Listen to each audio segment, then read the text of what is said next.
Good morning, everybody in Facebook world. It's Mr. Emil Jelinek. Good morning, everyone. and Michael Dominicetti here with your weekly mortgage and real estate update. Yeah, happy February 1st. Yes, the month of January is already like gone. that. It was fast. It's I think I blinked and I missed it. So, now that we've got the month of January under our belt, I have here some numbers as far as what happened in the month of January. Yeah. And I find it really interesting because when you look at this January compared to January of 2018, so 12 months ago, the number of sales is almost exactly the same. So this is for all of Halton, all of Hamilton.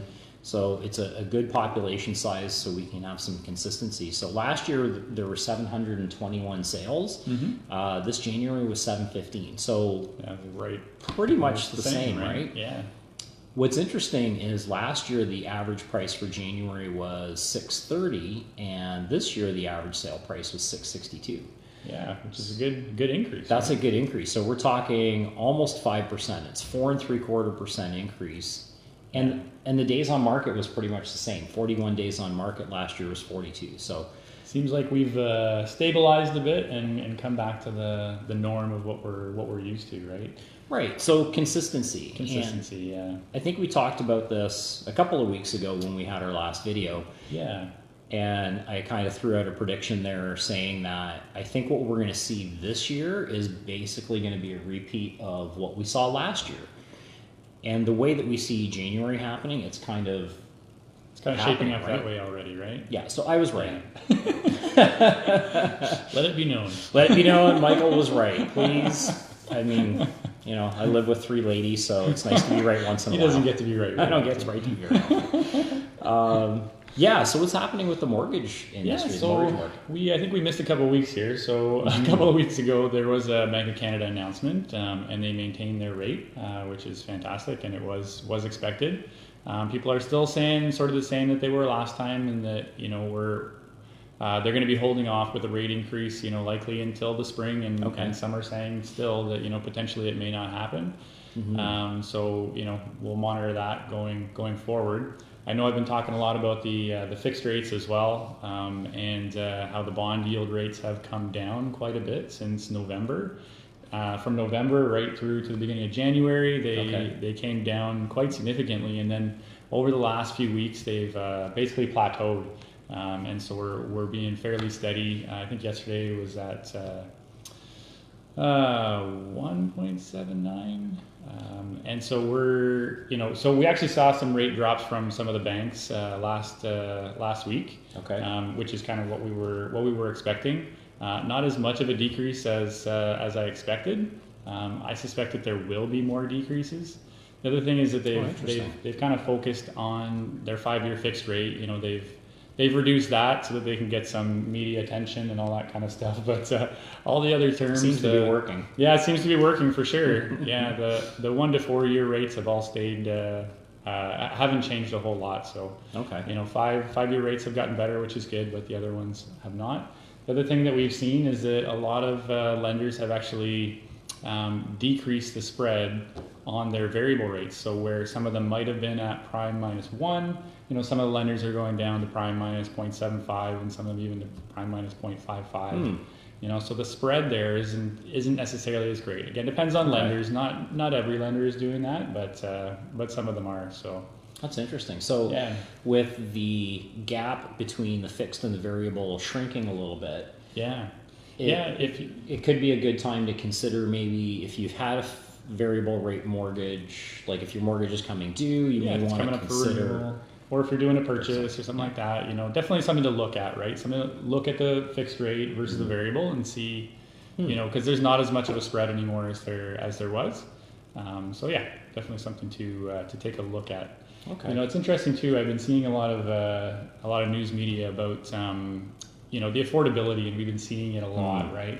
Yes. Especially for first-time home buyers, and it's really becoming a political issue now, right? Yes. Like we're getting an election coming up, and so they're saying this is going to be one of the major discussion points on this election is what are they going to do to make it more affordable? And it's really interesting because they put all these things in place so that they could cool down the market, which they've done. It seems like things are steady now, and if they really make major changes, it could jeopardize that, right? Well, it's a teeter-totter that they're constantly working on as far as making sure that the affordability is keeping in check so that people that are new to the market, whether they're immigrants or younger people that are first-time buyers into the market, that they can still reach and grab a piece of real estate. And then also making sure that they don't go too far, because when they go too far, then it completely tips the market out of balance, and then it just screws everything up. So it's a fine line that they need to walk. Yeah, it is a fine line. Difficult job for sure.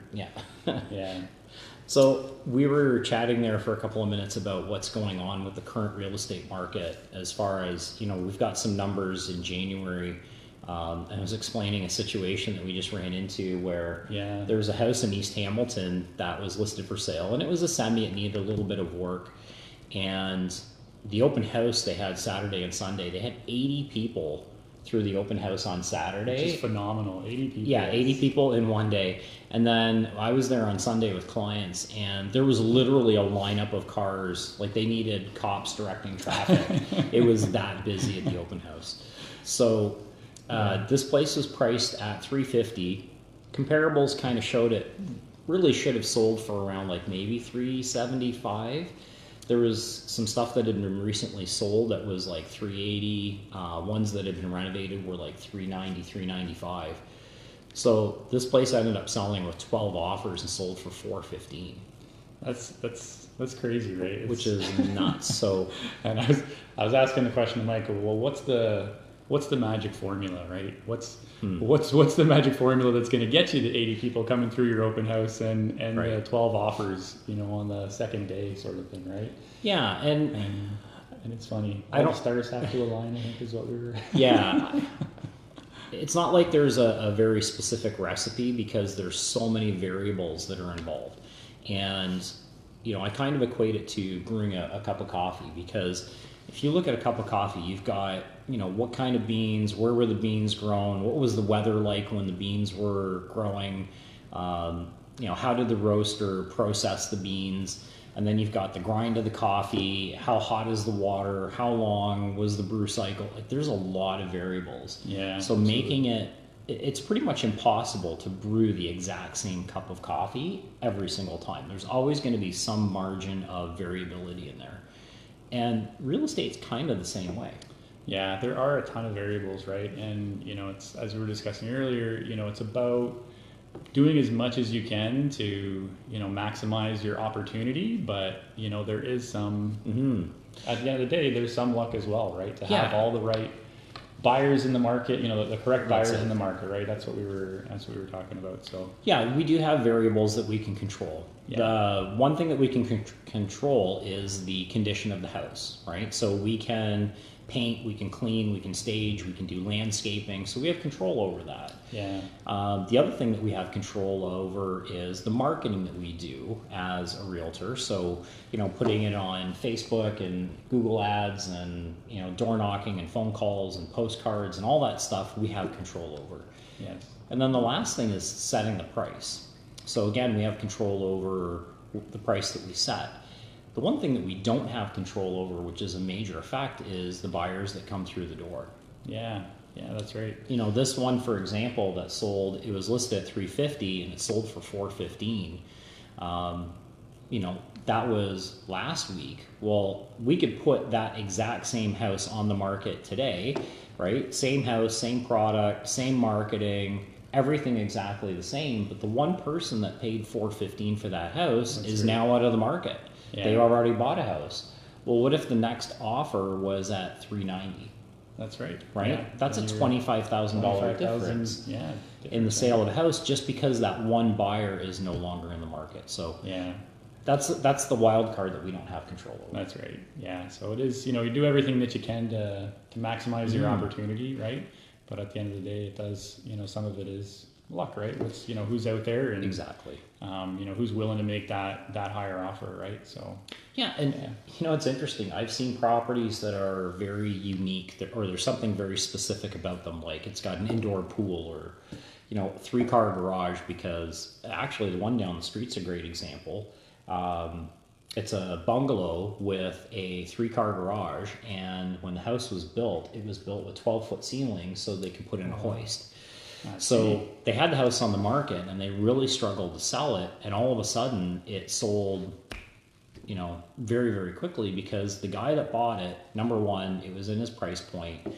He's an older gentleman that needed a bungalow, and he's a car guy. Yeah. And he's got a couple of hot rods. The perfect fit, right? He needed a garage where he could put a hoist in. So all of a sudden that was the house, because it's so unique.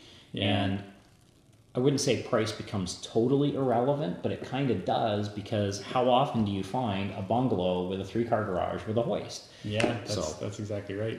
The other thing that you were saying too was that at that time there wasn't a lot of other properties for sale under 400,000, right? So, yes.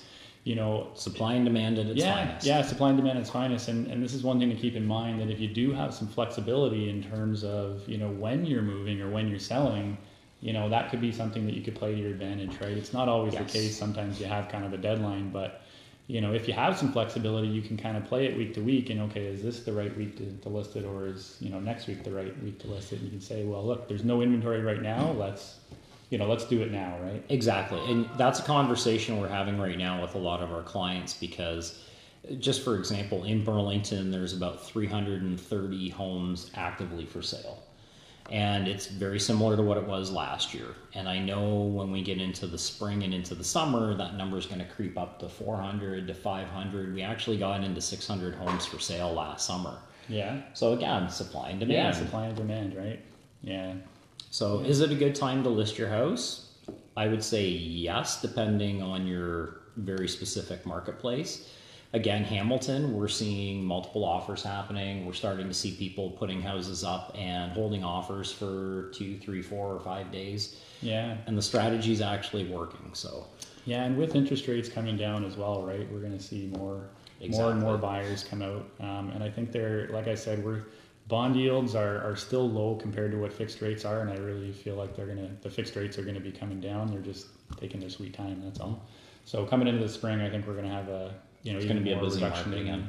In rates, yeah, and I think it is going to be a busy market for sure. Yep. So if you're looking to buy a home, my recommendation is let's get out there and get looking now, because I have a feeling come March and April, it's going to be really busy again. Yeah, I agree.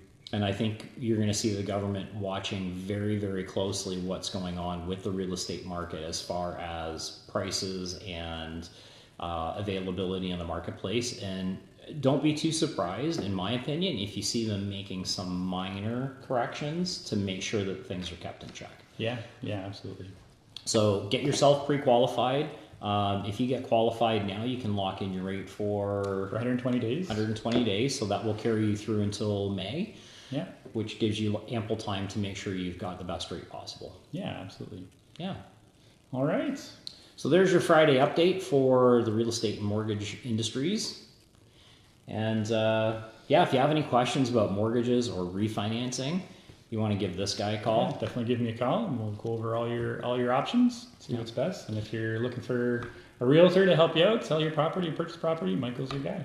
Awesome. All right, folks. All right, everyone. Have a wonderful weekend. Don't worry, the weather's going to warm up to about 5 or 6 degrees over the weekend. I'm looking forward to it. It's been a lot of cold weather. All right, folks. everyone. Have a great weekend. Ciao for now.